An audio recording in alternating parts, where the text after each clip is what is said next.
Hello दोस्तों, कैसे हैं आप सब। एक बार पुनः आप सभी का आपके अपने चैनल सी कोचिंग क्लासेस पर स्वागत है। तो दोस्तों आज अपना टॉपिक है हाइड्रोजन के भौतिक और रासायनिक गुण। मेरे भाई वीडियो को अंत तक देखो, काफी महत्वपूर्ण टॉपिक है, सारा चीज समझना। पेपर में दोस्तों यहाँ से क्वेश्चन बहुत नहीं आता, लेकिन कभी कभी क्वेश्चन आ जाता है कि आप हाइड्रोजन की क्रिया धातु से कराओ, है ना, हैलोजन अम्ल से कराओ, ठीक है, या कि दोस्तों दहनशीलता इसकी क्या है, अपचायक गुण क्या है।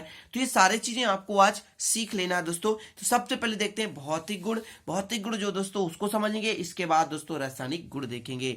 तो पहला नंबर दोस्तों, जो हाइड्रोजन होता है रंगहीन, गंधहीन एवं स्वादहीन गैस होती है। रंगहीन होती है मतलब रंग नहीं होता, गंधहीन होती है मतलब उसमें गंध नहीं होता दोस्तों, और स्वादहीन होती है मतलब उसमें स्वाद भी नहीं होता। तो हाइड्रोजन कैसा है, रंगहीन, गंधहीन एवं स्वादहीन गैस है, ठीक है। दूसरा नंबर दोस्तों, यह ज्ञात सभी गैसों में सबसे हल्की है। हाइड्रोजन दोस्तों जितने भी ज्ञात अभी तक गैसें हैं उनमें सबसे हल्की है।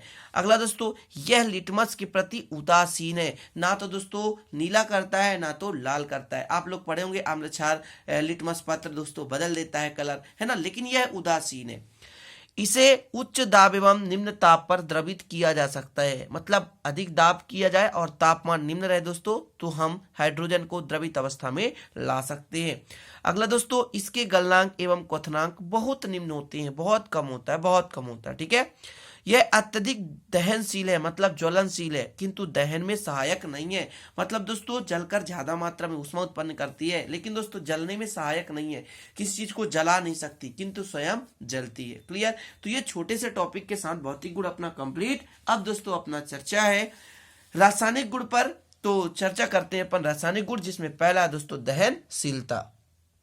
तो इसमें जो लिखना दोस्तों आप लोग लिख सकते हैं, हाइड्रोजन बहुत दहनशील गैस है, ये आपने भौतिक गुण में देख लिया। ये हवा या डाई ऑक्सीजन के साथ जलकर हल्की नीली ज्वाला के साथ जलती है। मतलब दोस्तों इसको जलाने से इसमें कौन सा कलर उत्पन्न होता है दोस्तों, तो हल्की नीली कलर हमको दिखाई देती है। तो लिख लीजिए दोस्तों, रिएक्शन करा दीजिए आप लोग। कैसे कराएंगे, तो आपके पास H2 है दोस्तों, और यदि हम दहन कराएं दोस्तों, क्या करा रहे हैं, दहन करा रहे हैं, क्या करा रहे हैं, दहन, तो दोस्तों बनाता है H2O। बैलेंस ही कराना है, तो यहाँ पर 2 ऑक्सीजन, तो 2 का मल्टीप्लाई कर दें दोस्तों, और यहाँ पर 2 का मल्टीप्लाई कर दें। तो ये हो गया दोस्तों दहनशीलता।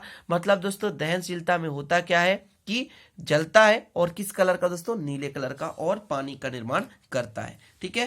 तो अगला देखना है दोस्तों अपन को कि अधातुओं के साथ कैसे क्रिया करता है। जैसे हैलोजन के साथ, हैलोजन अधातु दोस्तों, नाइट्रोजन कैसा है ना, कार्बन कैसा है, इनके साथ क्रिया कराते हैं अपन। तो चलिए देखते हैं दोस्तों, अपन रिएक्शन देखेंगे डायरेक्ट। इसकी रिएक्शन समझना है कैसे कैसे क्रिया करती है। तो पहले अपन यदि करा दें हैलोजन अम्ल से, किससे करा दें दोस्तों, हैलोजन अम्ल, सॉरी हैलोजन तत्वों से कराते हैं, ठीक है। हैलोजन के साथ ऐसा करते हैं, हैलोजन के साथ। तो देखिए दोस्तों, हैलोजन से क्रिया करा दो। हैलोजन क्या दोस्तों, एक्स कहलाता है, फ्लोरीन, क्लोरीन, ब्रोमीन और आयोडीन, एस्टाटीन, टेन्नासीन, ये दोस्तों हैलोजन तत्व हैं। तो इनमें से हमको मुख्यतः 4 ही क्रिया करानी है, बाकी दोस्तों रेडियो एक्टिव है। तो क्रिया करा दो। जैसे यदि मैं हैलोजन अम्ल लेता हूँ, सॉरी हैलोजन तत्व, और हाइड्रोजन से क्रिया कराता हूँ, तो ये हैलोजन तत्व दोस्तों द्विआण्विक के रूप में रहते हैं। तो बनाता क्या दोस्तों, सीधा सा H और X, है ना, और बैलेंसिंग कराने के लिए 2 का मल्टीप्लाई कर दें। अब दोस्तों डायरेक्ट HX क्यों, क्योंकि आपको पता होगा दोस्तों हैलोजन अम्ल 1 निगेटिव होता है और हाइड्रोजन 1 पॉजिटिव होता है ना, इसकी ऑक्सीकरण संख्या, इसलिए दोस्तों डायरेक्ट क्रिया कर लेते हैं, डायरेक्ट क्रिया करते हैं। अब इसके कई सारे आप रिएक्शन सिंपल सा दे सकते हैं। जैसे H2 की क्रिया करा दो Cl2 से, तो दोस्तों बनेगा 2HCl, ठीक है। H2 की करा दो मेरे भाई ब्रोमीन से, है ना, तो दोस्तों बनेगा 2HBr। क्लियर है ना। तो इस प्रकार दोस्तों अधातुओं के साथ क्रिया करता है। और दोस्तों आप करा दो, किसी की भी करा दो, और आयोडीन से करा दो, I2 से करा दो, तो हाइड्रोजन आयोडाइड बनाएगा, हाइड्रोजन आयोडाइड बनाता है। मतलब दोस्तों जो आपका हाइड्रोजन है, हैलोजन तत्व से क्रिया करके हाइड्रोहेलिक अम्ल या हाइड्रोजन हाइलाइड बनाता है, ऐसा आप लिख सकते हैं, ठीक है। जैसे हाइड्रोक्लोरिक अम्ल है, ठीक है, ये दोस्तों हाइड्रोब्रोमिक अम्ल है, और ये दोस्तों हाइड्रोजन आयोडाइड, है ना, आयोडिक अम्ल भी कहला सकते हैं, ठीक है, हाइड्रो आयोडिक अम्ल कह सकते हैं, हाइड्रो आयोडिक अम्ल या हाइड्रो आयोडाइड। तो ये दोस्तों हो गए किससे के साथ क्रिया हमने करा दिया, हाइड्रोजन तत्वों के साथ। अब दोस्तों यदि मैं नाइट्रोजन के साथ क्रिया करा दूं तो क्या बनेगा, आप ही मतलब कॉमन सेंस लगाइए कि दोस्तों नाइट्रोजन के साथ क्रिया कराएं तो क्या बनेगा। नाइट्रोजन नाइट्रोजन शायद आप लोगों ने पढ़ा होगा, कहीं ना कहीं तो पढ़ा ही होगा यार, कि यदि नाइट्रोजन और हाइड्रोजन क्रिया करते हैं तो दोस्तों हमेशा अमोनिया बनाता है NH3। ठीक है, अब 2 3 यहाँ मल्टीप्लाई, यहाँ 2 का मल्टीप्लाई कर दें और यहाँ पूरा बैलेंस ही ठीक है। तो दोस्तों अपन जब नाइट्रोजन के साथ क्रिया कराते हैं तो दोस्तों ये जब हैबर विधि आप पढ़ेंगे 12th क्लास में कि उत्प्रेरक Fe और मॉलिब्डेनम की उपस्थिति में 400 से 500 डिग्री सेल्सियस पर वायुमंडलीय दाब पर हाइड्रोजन जो है नाइट्रोजन से 3:1 के अनुपात में संयोग करता है, 3:1 के अनुपात में संयोग करता है और अमोनिया का निर्माण करता है। ठीक है, उत्प्रेरक दोस्तों क्या Fe आपके पास उत्प्रेरक रहता है और इसमें दोस्तों मॉलिब्डेनम जो है उत्प्रेरक वर्धक रहता है। Fe क्या है, उत्प्रेरक रहता है और मॉलिब्डेनम MO उत्प्रेरक वर्धक होता है। तो दोस्तों इसकी उपस्थिति में लगभग 400 से 500 डिग्री सेल्सियस ताप पर एवं दोस्तों लगभग 200 वायुमंडलीय दाब पर हाइड्रोजन एवं नाइट्रोजन 3:1 के अनुपात में संयोग करके अमोनिया का निर्माण करते हैं। आप लिख सकते हैं जो मैं बोल रहा हूं ना, उसे आप बिल्कुल लिख सकते हैं। कैसे कैसे लिख सकते हैं कि उत्प्रेरक Fe तथा उत्प्रेरक वर्धक MO मतलब मॉलिब्डेनम की उपस्थिति में 400 से 500 डिग्री सेल्सियस, लगभग 400 से 500 डिग्री या दोस्तों 450 से 500 डिग्री सेल्सियस ताप पर 200 वायुमंडलीय दाब पर हाइड्रोजन नाइट्रोजन 3:1 के अनुपात में क्या करता है, संयोग करता है और दोस्तों अमोनिया का निर्माण करता है। क्लियर है, तो ये दोस्तों नाइट्रोजन के साथ योग हो गया। मैं यदि कह दूं कार्बन के साथ योग कराओ तो कार्बन भी दोस्तों एक प्रकार का अधातु है और कार्बन के साथ क्रिया करके एल्केन का निर्माण करता है। कार्बन से क्रिया करा दो, कार्बन के साथ यदि हाइड्रोजन संयोग होता है दोस्तों तो एल्केन समूह बनाता है। कार्बन कराओ क्रिया मेरे भाई, ये कार्बन है, इसकी क्रिया हाइड्रोजन से करा दो मेरे भाई तो बनाता है CH4। अब दोस्तों यहाँ पर 2 का मल्टीप्लाई कर देंगे तो यहाँ पर हाइड्रोजन 4 हो गए, तो यहाँ पर दोस्तों बन गया आपका मीथेन। ये दोस्तों नॉर्मल टेम्परेचर पर नहीं होता है, लगभग दोस्तों 1000 से प्लस मतलब 1150 डिग्री सेल्सियस पर ही संपन्न होता है। लेकिन दोस्तों जैसे ही हम इसका टेम्परेचर और बढ़ा देते हैं, यहाँ पर कार्बन ले लिया और H2, दोस्तों इसका हम 1200 डिग्री सेल्सियस टेम्परेचर करते हैं तो दोस्तों बनाता है C2H2। ठीक है, ये दोस्तों इसका नाम क्या है आप बता सकते हैं। तो दोस्तों ये ट्रिपल बॉन्ड के साथ जुड़ा हुआ है, C ट्रिपल बॉन्ड, यहाँ पर दोस्तों ट्रिपल बॉन्ड और CH और यहाँ भी H। तो दोस्तों ये एसिटिलीन का सूत्र होता है, एसिटिलीन है मेरे भाई, एसिटिलीन।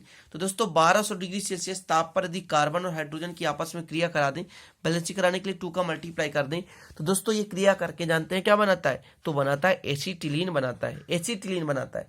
तो ये सारे के सारे रासायनिक गुण है यार, इनको अच्छे से पढ़ लो। अगला दोस्तों अपन देखते हैं कौन सा, तो धातुओं के साथ क्रिया। तो दोस्तों देख रहे हैं धातुओं के साथ क्रिया, तो धातुओं के साथ क्रिया करके दोस्तों धातु हाइड्राइड बनाता है। आप लोग सीधा लिख सकते हैं कि दोस्तों जैसे आपके पास है कोई भी प्रबल दोस्तों आपके पास उत्प्रेरक है, प्लेटिनम है, PD है, निकिल है, ये दोस्तों अपचायक की भांति काम करते हैं।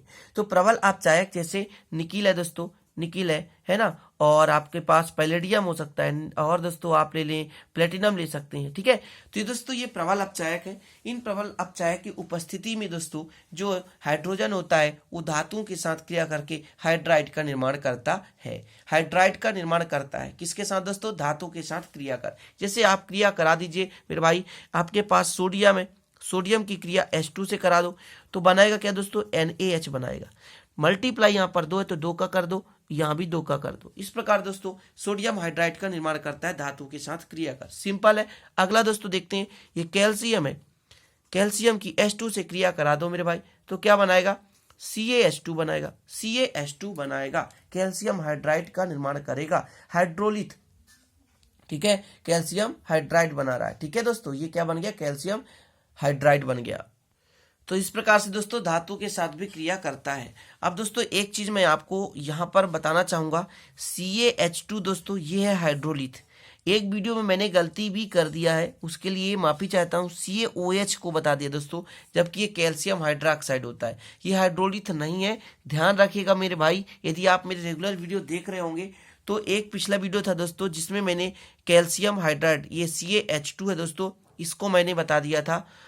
ये वाकई में ये कैल्शियम हाइड्राइड जो है दोस्तों ये हाइड्रोलिथ है, लेकिन मैंने इसको बता दिया था ठीक है, कि ये है हाइड्रोलिक। तो दोस्तों ये कैल्शियम हाइड्रोक्साइड है, ठीक है ना, याद रखिएगा ये है कैल्शियम हाइड्रोक्साइड। हाइड्रोलिक का सूत्र CaH2 होता है, ठीक है। तो इस प्रकार दोस्तों रासायनिक अपक्रिया ज्यादा आपको नहीं पढ़नी है ना, काम की चीजें मैंने करा दिया है।